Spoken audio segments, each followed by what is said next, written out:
Hi, and thanks for logging on to the Daily Dvar. And here's a brand new Halacha for you, and it's for Sunday, the 16th day of January. Here we go.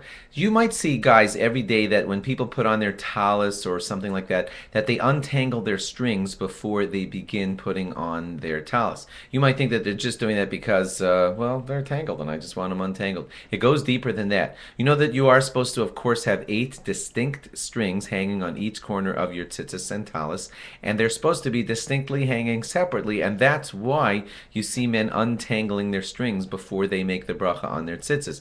They're supposed to be untangled. Now, there are some rabbis who say that that untangling was only done whenever there was techelis. You know, we're supposed to have a special blue string on our tzitzis, and when there was a special blue string on our tzitzis, it needed to be separated away from the other white strings. Well, there are other rabbis who say that we do that anyway, even nowadays that we can't find the real techelis, according to some. Even though we can't, according to some, find the real techelis today, we still want to separate away all of our 8 strings from each other, and therefore we should be untangling them. There are other rabbis who say that we only do this when we see that they're all mushed together. But if they're kind of doing okay anyway, then the tangling is not necessary. But bottom line is, it's still considered a good idea to be untangling your 8 strings before you go through with all of your bracha and everything.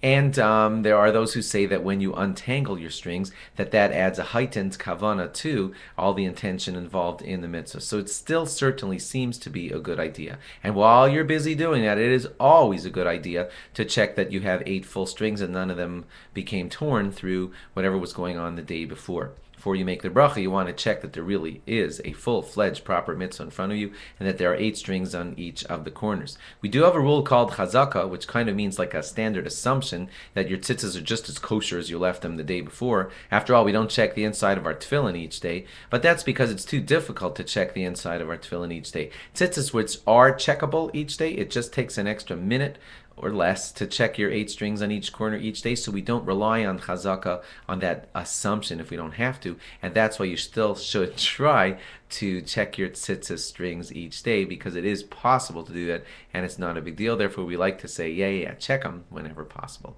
Thanks for logging on. Log on again tomorrow for more. Bye-bye.